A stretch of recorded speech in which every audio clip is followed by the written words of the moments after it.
So based on all of those experiences on Encounter, and if it sounds like I'm being kind of inarticulate during part of this rambling discussion, partly I could say it's because, hey, I'm trying to paint, what do you expect?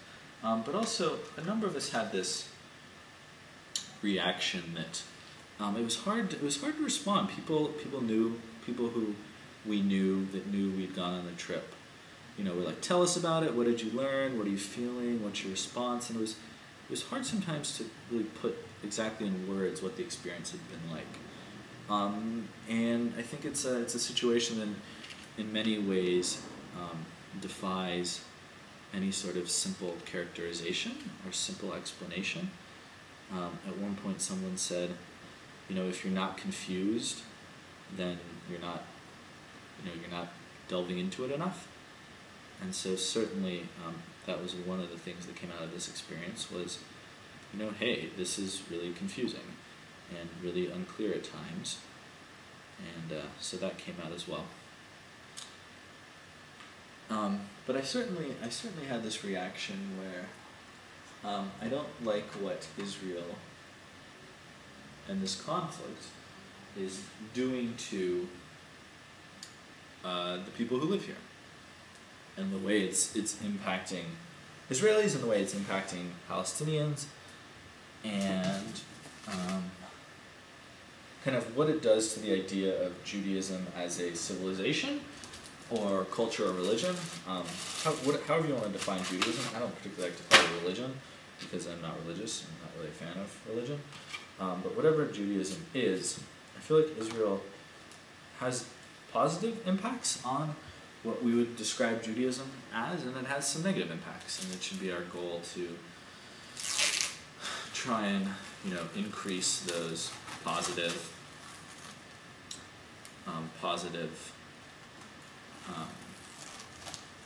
results, impacts, whatever the word is, positive.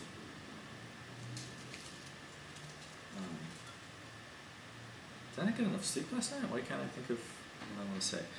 So it should be the goal of those people who are concerned about Israel and the Jewish culture and civilization to have Israel continue to be a positive impact on Judaism and not a negative impact on Judaism in the ways that Israel negatively affects the Jewish people as a whole, and specifically the Jewish people that live here.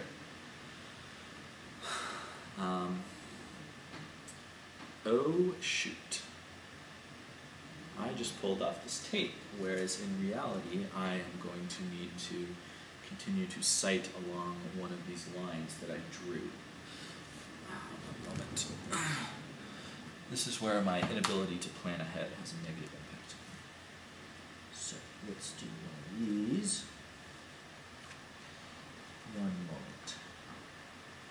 So here, I don't know if you can see what I'm doing here. I've got a Star of David, my favorite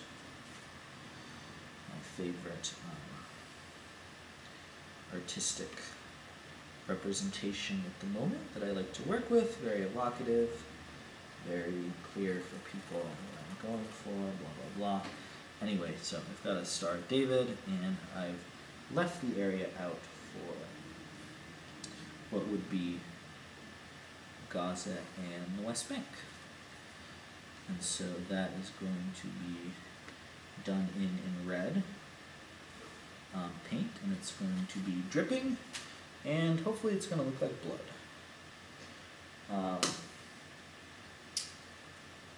Because I think that what's happening in Gaza and the West Bank is bleeding the Star of David and bleeding Israel. The one question I have, or the one artistic issue I have, is that for me, this is more about, this piece of artwork is more about the impact it's having on Israel and the Jewish people. And I care about the Palestinians and their suffering, and that is something that should be illustrated and spoken about, and I hope to bring forth their story and then make that a part of the dialogue and discourse, blah, blah, blah. That's just not really what this particular, oops, got a little blue there.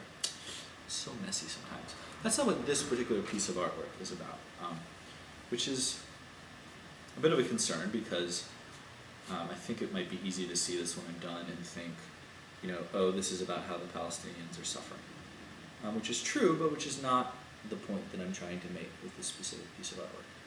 So actually, hopefully it's self-evident that the Palestinians are suffering. I assume everyone, you know, I assume Lieberman, you know, of course, recognizes that reality.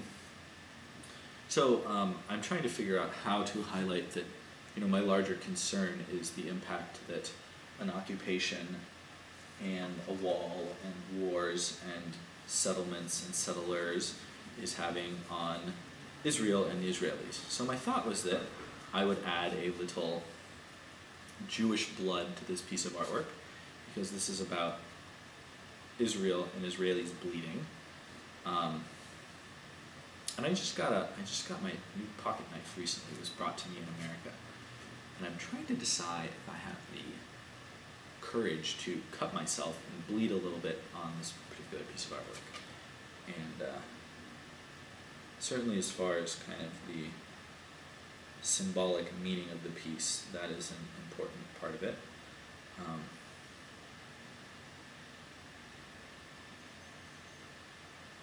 So in one moment, I'm going to put a little extra paint in here and put a little water in here. I think this is acrylic. It might be oil paint. I don't even know.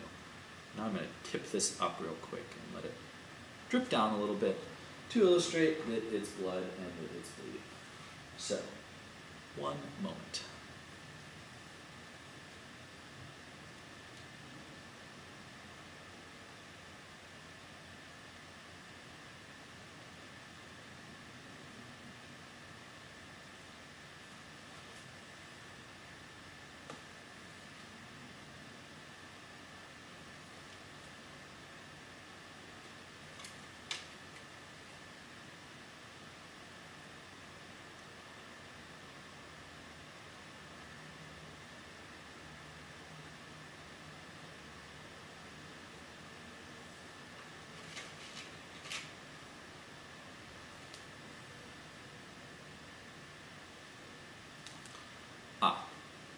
I guess you can see that.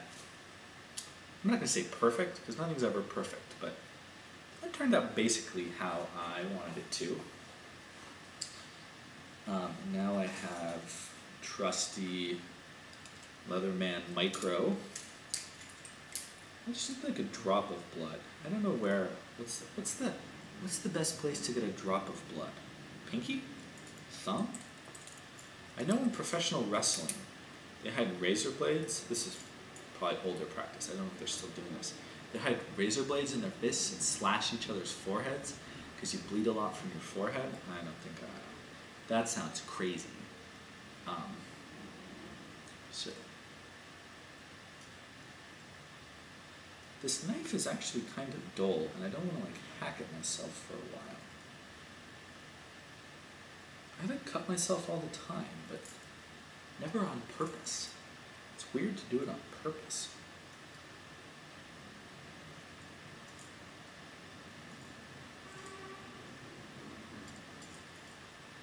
Alright, this might take some work. I'll be back.